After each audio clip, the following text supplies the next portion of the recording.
Welcome to the Dental Team Podcast. I'm your host, Kira Dent, and I have this crazy idea that maybe I could combine a doctor and a team member's perspective because let's face it, dentistry can be a challenging profession with those two perspectives.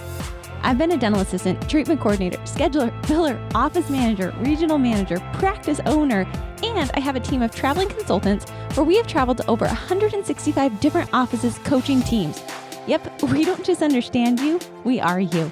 Our mission is to positively impact the world of dental, and I believe that this podcast is the greatest way I can help elevate teams, grow VIP experiences, reduce stress, and create A-teams. Welcome to the Dental Team Podcast. Hello, Dental Team listeners. This is Kira, and you guys, you are in for the best treat of your life, Consultant Takeover. That's right. Get ready. They are dropping some dynamite. Our consulting team is incredible, guys, and we are so blessed and so fortunate to have them sharing tips and tricks with you today. And as always, thanks for listening. I'll catch you next time on the Dental Team Podcast. Back at it again, Britt and Tiff. I love it. How are you today, Britt? I'm doing awesome. Excited to be here podcasting. It's always a good time, and I get to spend time with you, Tiff. Oh, thank you. You let me go on wild tangents and let me just be me, and I appreciate that about you. Hey, I love the assistant energy. I bring the hygiene energy. It's great. Seriously, I think we would have the most fun in practice together. Oh, I think we would have a good time. I think Kira should have been our TC. Right? I'm the dental assistant. You're the hygienist. I don't know who our doctor is yet. Whoever wants that, like you guys sign up. That office. Oh my gosh. We would have been the most efficient, fun, productive office ever. So 100%. You're welcome. Okay.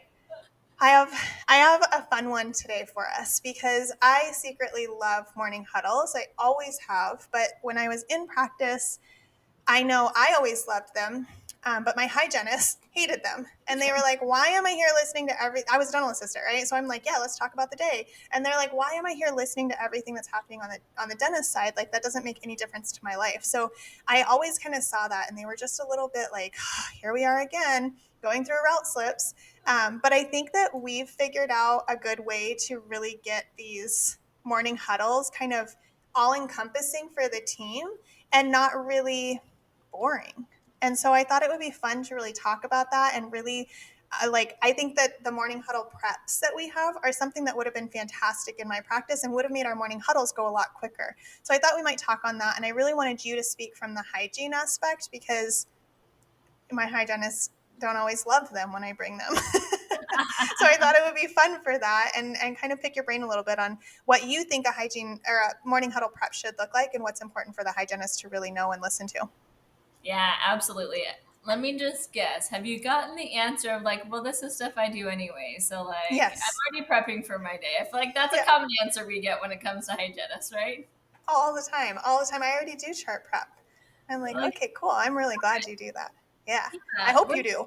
We're just going to make sure all of us are doing some prep in the same way to make sure then when we all come together for huddle, it can be really efficient, productive time. And we don't have to waste time going digging for things. Also, so we can be as prepared as possible. Yes. So our day is nice and smooth. Working in dental, like this is one of the things, morning huddle, I'm like, how do other people function? They're like, how do you have a plan for your day if you don't do a morning huddle? I'm like, dentistry, in my view, because it's so useful. Agree. It is. I think the same thing. I'm like, other industries, I'm like, how do you guys get on the same page? Mm-hmm. Because our morning huddle is really... they get us on the same page. They show us how we can win the day and they help us figure out what we need to do. And I love it. So what do you put on your morning huddle preps? And I think now that you're like out of hygiene too, looking at it from a different perspective, what do you find to be the most valuable on the morning huddle preps, having like both of those sides of your brain? Yeah, I think it's huge. Like prep is like being prepared for huddle for everyone from front desk to assistants to doctors to hygiene, right? Like is huge in making sure that the day can run efficiently, making sure huddle is super useful as well. And just making sure like we don't have surprises come up throughout our day. Like some things might happen, but we minimize as much as possible. Mm-hmm. So for hygiene, some of the big things that hygiene needs to be looking at, and it's making sure it's consistent that all hygienists, if we have multiple hygienists in the office, right, that we're all looking at the same thing and that every single patient we're checking the same stuff.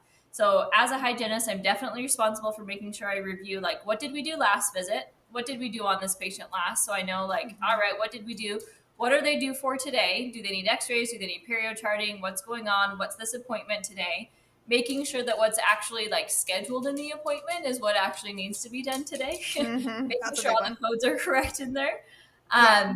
Responsible for reviewing medical history, right? Is there anything that I need to alert the team, alert the doctor to make sure we get that patient taken care of? Those are some of the big things. And then outstanding treatment. Is there anything outstanding that for me, hygiene, that I need to make sure I review with that patient, make sure I get any updated photos or any updated x-rays that we might need for things that are outstanding so that we're ready to go. And then just anything specific to that patient that I might need to make the doctor aware of so that patient can have the best experience possible today. Those are some of the big things that I'm looking at when it comes to hygiene. I love that. And I think I duplicate that too on the dental assisting side, because I think that it's kind of all the same. They're not always looking for x-rays and things like that. But I think if we have one form that's for hygiene and dental assisting, like to put those together would totally be, what are they coming in for? You guys just prepping that. You don't need to write it on the sheet necessarily, but making sure that you're chart prepping and looking, what are my patients coming in for, so you're prepared. Dental assistants, so you can make sure all your instruments are ready and your day is ready to go. But then dental assistants with x-rays, still make sure you've got that pre-op x-ray. So dental assistants, oh, good job. Yeah. even though they might not be coming in and doing like your vibing x-rays or your FMX that needs to be done, make sure you have all the x-rays that are necessary for whatever you're doing that day. That was Britt's office manager and billing rep person coming out. I loved it. Yes, so you're right. Assistants, make sure we've got that x-ray. Side tangent, you know what I love in offices is when, because my doctor tried this too, and we tried it, is when the dental assistants are like, well, why is it not being done when it's diagnosed? It's like, so you want... Now, not being the dental assistant, that's like, yeah, that makes perfect sense, because then I don't have to do it. Why is that hygiene doing that? So now being like out of it, I'm like, okay, so you want them to take the x-rays, do the perio charting, do the pre-op stuff, get the exam, and then pull it back out and do more x-rays because they diagnosed a crown or a bridge or something. I'm like, now I see, like, that's complete chaos. That is so unnecessary. So yeah, that was a good one. Make sure you've got them. The time for it, like whatever for sure. In your system, go for it. But even if hygiene is supposed to take it, assistants, you double check and make sure it's there. Right, because if it's not there at the end of the day, dental assistants, it's your responsibility. So I do love that. Good job. So consistent, make sure the form is the same, whether it's different for hygiene, different for dental assistants, but make sure everyone in that department is using the same form. So what are they due for? What do they need? Do they need the pre-op x-ray? Do they need x-rays? Are they, perio charting? So you guys are chart prepping for that. And then also one of the biggest things that you mentioned was the outstanding treatment. So the outstanding treatment is really huge on both sides, because we want to remember to address the outstanding treatment regardless. Another piece to that, of hygiene's noticing the outstanding treatment and noting it in morning huddle. If we've got holes on the doctor's side or time to do same day treatment, we can have that conversation in morning huddle. Now hygiene is prep the patient to just stay to get it done. And most of the time, you guys, patients don't get treatment done because either they don't believe that they need it, they've missed the mark somewhere, or they didn't have time and they forgot about it. So if you can today be like, hey, let's just bust those fillings out while you're here, I can tell you right here, right now, I would be like, yeah, you're right. Let's just do it, because I'm not coming back for it. So outstanding treatment, is that something that we can get done today? And then patient-specific things. So is there a birthday, an anniversary? Is there like a recent death in the family? Like, what do we need to be careful of? What do we need to acknowledge? Is there a latex allergy? Is there an anesthetic allergy? Things like that. And then in reference they want to go by to make sure that correct. we get called by the right name, anything like that. Name preference is huge. I had a patient that refused to come to the back office if we didn't call him doctor. He was a therapist, so he needed to be called doctor. And then I had another patient that wanted, it was his nickname, and I still giggle at it, but it was King. So we had to call him King. Anyways, yes, there's always those patient specific. So names are huge. And then on both sides too, for dental assistants, you're looking to make sure your patients have recently had their cleaning. So are they due for their recare? It happens a lot, you guys. A lot, because most of the time what happens is limited. Patients will come in as a new patient as an emergency on the doctor's schedule. We get them in. We get them started for treatment, then, we're into with the treatment, and we're like, where did they go? Well, we forgot to get them in for their comp and everything. So watch out for those pieces.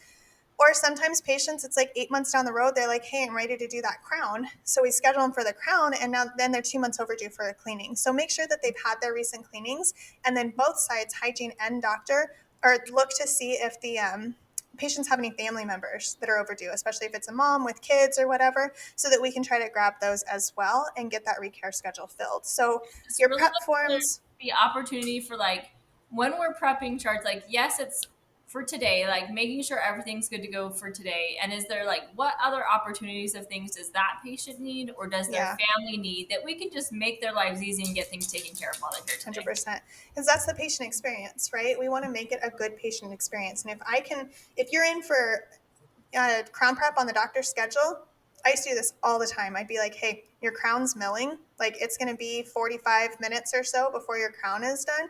Why don't we just pop you over with Britt real quick? She's got some time. She's got about 30 minutes. We can slide you in and get your cleaning done. And then I can do all your x-rays and everything and exam when she's done.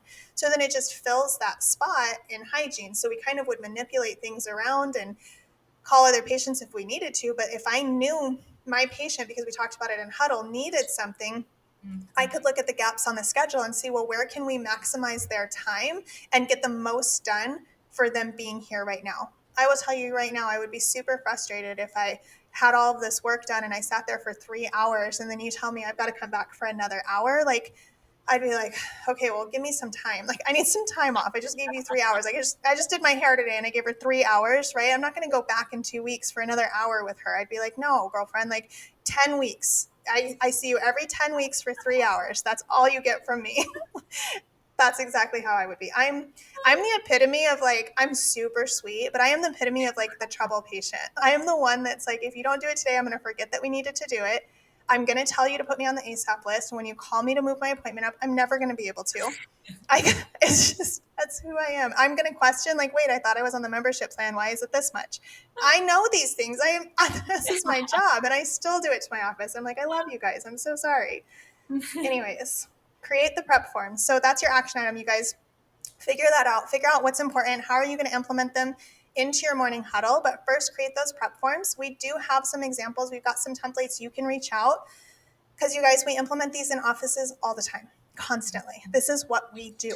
We work with practices to help make your lives easier, more efficient, reduce the chaos, reduce the stress, and make you more profitable while giving an excellent patient experience. Everything we do wraps around that patient experience. So anything that we implement is meant to increase the patient experience, increasing your profitability, because we truly believe that if you're doing right by your patients, the universe responds and you get to make money. Like that's what we're here for. You get to create a life. You get to create a life for all of your team. You get to create a life for your family. You get to create a legacy for your family. Like that's what we're here to help you do. So let us help you. So create this form or reach out to us if you want the template. Make sure you've got all of those pieces. We said make sure they're consistent. Make sure you're looking at what they're due for, x-rays, perio charting, etc. Notate any outstanding treatment that the patient might have. Discuss it in the morning huddle. Be patient specific if there are things like names, specific name, if there's birthdays, etc. And then check for recares for that patient and for their family. Make sure that they're scheduled to come back. And if they're not, that you're grasping those patients. Front office wise, it's the numbers game. Where are we at? We can talk about that prep form on another time, a little bit more in depth, but I think the back office one is the one that we really miss. Most people review the numbers, the schedule, the openings, all of those pieces are typically hit on. I think it's that back office prep that usually is missed. So go get your form either from us, create it yourself, implement it Monday, whatever day comes next. I don't know what it is for you. And figure out how you're going to make that consistent for your team because it's gonna be a game changer. Yep. And this is something that a lot of offices, right, that we work with and we go into, like, they think they're doing it and team members think they're doing it. And then we'll sit down and we'll be like, great, show me what you're doing. Let's make it the same across the board. And it's a game changer so that we're thinking about not just me, myself, Britt, which hygiene is really good at. Like, I got my column, I'm good. Right. I'm good. But like thinking of it as a whole team and making sure I'm preparing not just for my column, but helping to prepare for the whole team. Yeah. Totally agree. I love that. Thank you, Britt. I think this was awesome. Super tangible information. you guys can walk away from this one and really implement something cool that I think will help your patient case acceptance and your patient experience, and overall decrease the stress in your practice. So go do it, Britt. Those were awesome ideas. Thanks for going back and forth with me on that today. I think we create really well together, and I appreciate your time. We're a good assistant hygiene duo, Tiff. Thanks for having me. You really are. You're welcome. You're welcome. All right, guys, go do the thing. Go implement it. Have so much fun. Reach out to us if you need help or you have questions or you want that template at hello@thedentalateam.com. And as always, we love to hear your thoughts on our podcast. We love to hear from you guys. We also love your tips and tricks. So drop us a 5-star review. Let us know how you liked this. And then you can drop any tips or tricks you've got for other people too, because they really do read them. And we're here to just help everybody in the dental community as much as we can. Thanks, guys. And we'll hit you next time. And that wraps it up for another episode of the Dental A Team podcast. Thank you so much for listening, and we'll talk to you next time.